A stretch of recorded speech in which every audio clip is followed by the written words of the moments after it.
welcome back to my channel. I am Sheila Muikangwa. Listen, I've been off YouTube for 6 months. I don't remember when the last time I uploaded a video. I think the last time I uploaded a video was in 2024. I don't know, maybe. Oh, 20. I don't think I can't remember. But anyway, so much has happened.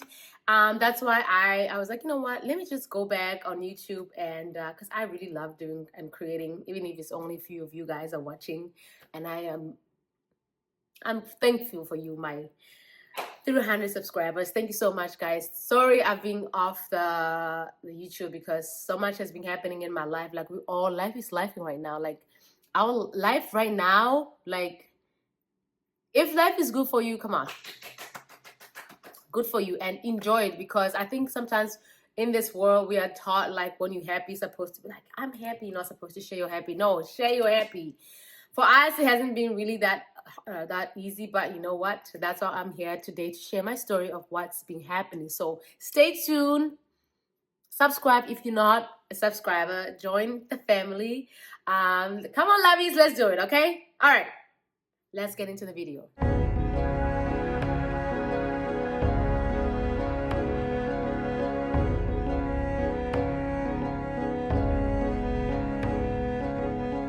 Okay, guys, so last year I kind of was on and off shooting the YouTube videos and stuff like that, and I was going through a lot of things, especially health-wise. Okay, so this video is not only for women, it's for men as well, but I want all my girls to come closer.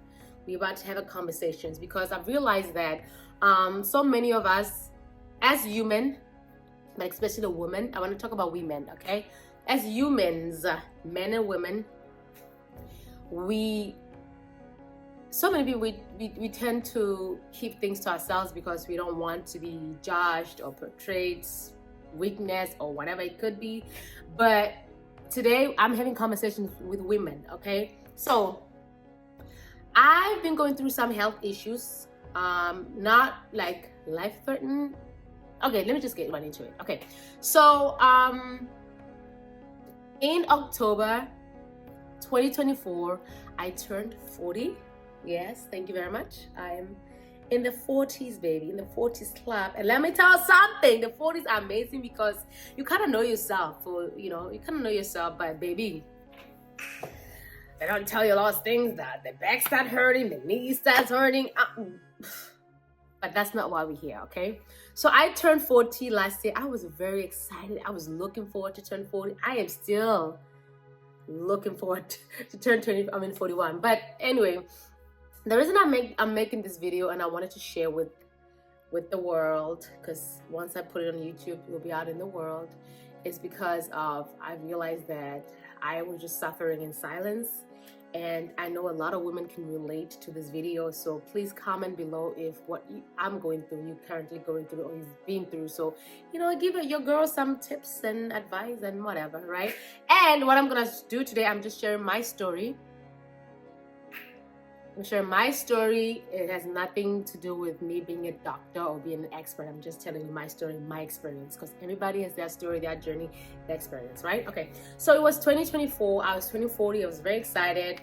And if you've seen on my YouTube, I've been trying to lose weight for so long, but I'm just like, man, I'm not losing weight. I'm eating right. I'm doing all the right things. I'm not losing weight.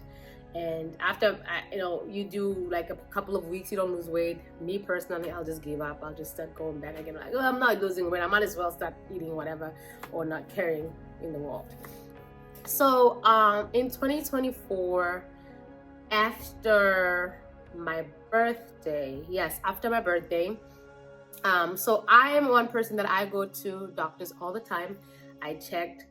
I turned 40. I went for my first mammogram. Thank God the results came good. I went for my first mammogram. I always go to the gynecologist. I always go to the medical, like to check the physical thing. Like, even though it's scary, when I was younger, I was like, oh, I'm fine. I didn't have any worries going there. But every time I go to the doctors, I get so nervous because you don't know what they're gonna say. You know what I'm saying?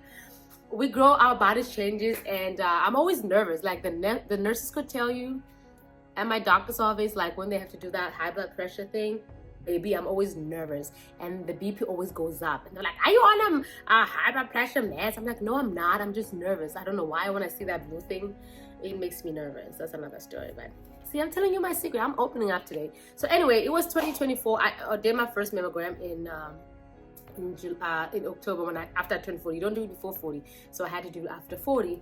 And I just remember so much has been happening. So let's take it back, right? So the reason I'm making this video is because I found out last year that I have fibroids. Who knew? Fibroids. Get into it. So guys, it's very important to listen to your body, okay? When your body is doing something that is not usual and is consistent, it's telling you do something, right?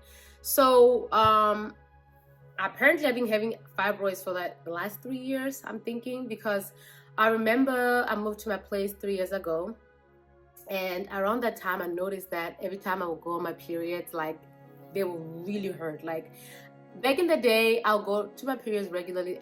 First day it will have, you know, the period pain would hurt, but not really that much, that intense like this one.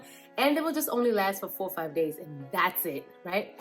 But the past 3 years I've experienced like, I will have period pains and they will be so intense, like the back, the thighs, like everything would hurt. And that, I don't know how to explain that pain. It's just, it's excruciating. It's terrible. I don't want to do anything. My moods, I'm hot, I'm sweaty. Like it's one of the worst, and it will last for 3 to 4 days, which is like, that never happened before.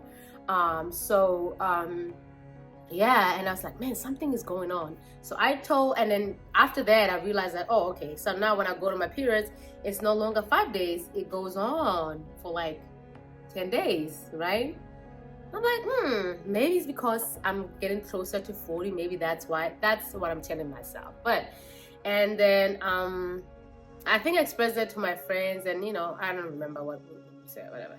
And, one time I expressed it to my gynecologist. I was like, hey, so this is happening. I'm having my periods and it hurts. And then after 5 days, it continues going, blah, blah, blah. And then she asked me, she's like, well, does it go? Do you have your period irregular and then it comes after 2 weeks? I say no, but when I have my periods, I have 5 days and it continues, right? It's like, oh, if it's like that, then it's nothing. Maybe it's because of his age. That's what I thought, so, you know. So my gynecologist is telling me that. I'm like, okay, fine.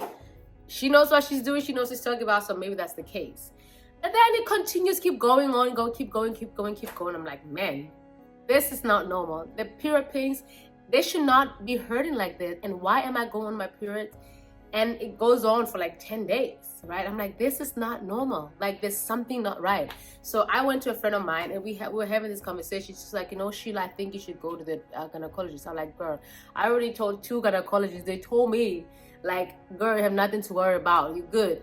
In my mind, I'm thinking something must be wrong. What if I have like ovarian cancer? What if there's something going on? Like I really have to do something. So I used to see this gynecologist.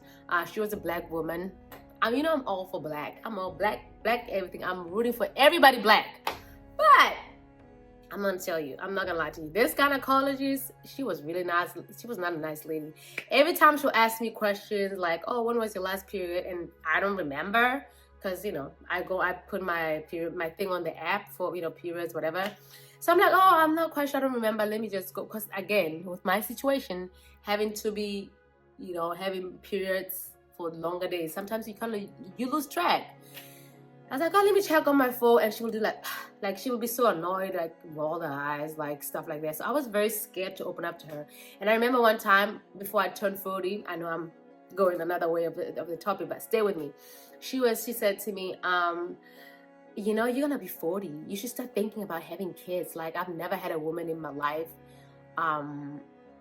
say such a thing to me. And she didn't say it in a positive way. She was like, you're 40, you know, your chances are getting smaller to have a child. And that lady, she intimidated me. And I remember I was like, oh my God.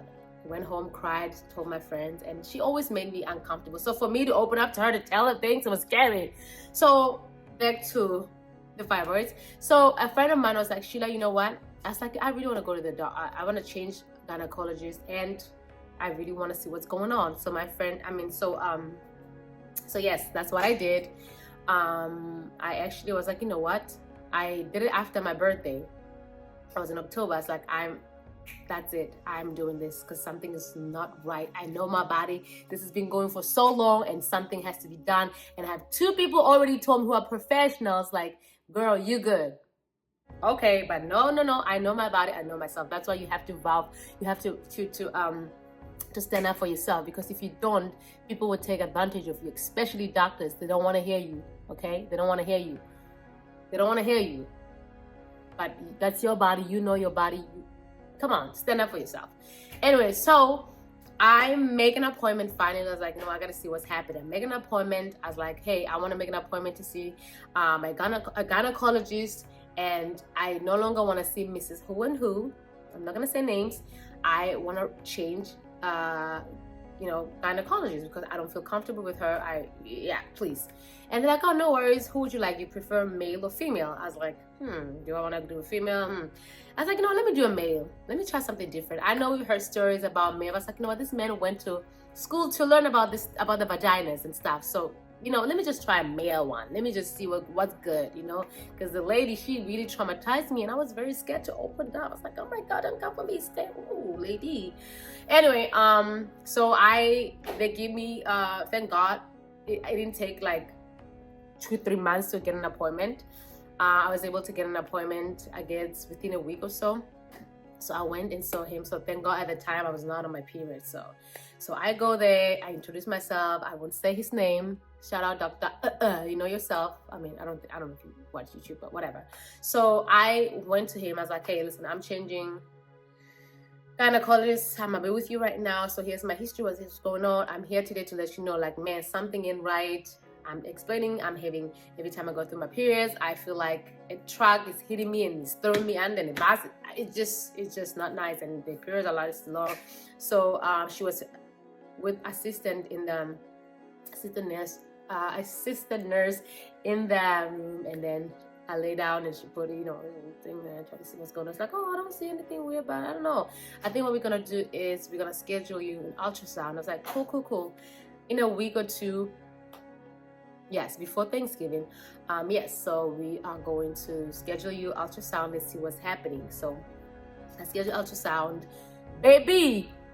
Okay, so first of all, when you go for ultrasound to check what's happening down there, whatever, you have to drink a lot of water, and you're not supposed to pee, because otherwise, if you pee,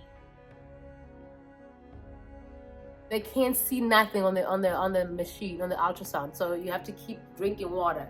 So that day I was the last. I hate going to the appointments, like any medical thing, and go at 2 or 4. I hate it. I want to be there at 7. By 12, I'm done. Okay, I don't want to think about the whole thing the whole day. That's just me. It's just me. I don't know. Tell me in the comments. Are you the same? Because I don't want to be like, okay, I have a doctor's appointment at 4, and I'm sitting and I'm thinking. I overthink a lot of things. So I'd rather go in the morning. Let's do it, and then So I go there. I go to a different site to go get the ultrasound, not with my gynecologist. So I'm drinking water. I get there. Baby, I'm the last one they see. I was holding on to pee, and I tell you, I went to the bathroom to pee, and I still have some in my water, but they didn't even tell me. Like, they were not even clear about it. I go pee, and guess what? They call me. I was like, shit. So they call me. They're like, did you just pee? I'm like, I peed. The lady's like, well, we're about to close, and honestly, I don't know if we'll see what we can get. Like, people are so mean sometimes at those things, like at the medical stuff. It's like, why are you so mean? But I was like, whatever. So I drank water. It's like, we'll see what we get. So we got there. She was putting her hands on me. Oh, it's hurting. Thank God she was able to see something. And then she did a lot of tests on the ultrasound, just ultrasound. And and then I was done. And she said, well, I was able to get good reads, so you're good. I was concerned. I was like, I have to come back again and drink water, and it's so uncomfortable not to pee. So anyway, I left. As I was going to my friend's house, I get results. They go on my chart. I was like, shoot, so do I open it? It's Friday. Do I open it? I can't talk to my gynecologist now. They have to send the results to him. He's going to call me on Monday, right? Baby, I'm panicking. I was like, I'm going to go to my friend. I'm about to have some wine. So as I was on my way to my friends, I'm like, let me just open up the results, because now they're on my phone. I'm holding them, and I hate to read my charts because sometimes I don't understand the doctor, language. But I open it. They're like, you have a fibroid this size and a cyst. What? So they tell me I have a fibroid. It's 7 centimeters. That's what it says. I don't know. And then I have a cyst. Baby, I was bawling. I was crying. And they said something. I was like, oh, do you have cancer? Oh my God. I was freaking out. So I go to my friend. I was like, girl, look at the results. They say I have cysts. I have this cyst. What if the cyst turned into cancer? I was going through it. I remember I was drinking. Well, responsibly, but I was really drinking. So I went to my friend and her husband. They kind of like, he works as like he's in the lab, and he does like cancer research and stuff like that. And my God, they were very, very nice and very how to say this word. I'm trying to make this video very short. They were very, very understanding, and they were very there for me. So yeah, I'll do the second video again so I can continue and tell you guys what's happening. But yeah, I found out that I have a fibroid, and so now I was waiting for my doctors, my gynecologist. I have to wait for Monday. It was Friday when I went for my ultrasound, so I had to wait for Monday. So you can imagine the whole weekend I was thinking about all the bad things that were going to happen to me. I was going through it. Of course, I had a friend who had fibroids before, but I know we used to talk about fibroids, but we never really had a conversations about them. So I'm not really quite sure about fibroids, but I know when you have fibroids, you can have issues with conceiving and stuff like that. So you can imagine so much was happening in my brain. So I'm like, a cyst? What if a cyst is turned into cancer? But you know what? I'm gonna stop here. I'm going to record another video because I don't want to make this video too long. But comment below if you have found out if you have fibroids, or yeah, tell me what's going on, because guys, this is not a shame. I'm not ashamed. I wish I knew more about fibroids. I'm still learning, and I'll tell you this, fibroids journey is a very lonely one when you don't have anyone around you. That's why I am opening up and then try to welcome women in my life. In my life, but also you guys out there. If you have an experience about fibroids, just comment below and let me know. On the second video, I'll explain to you, what we're doing about it. Okay, thank you guys so much for watching. I love you so much. Please comment below, subscribe, share the video. I'll see you on the next video.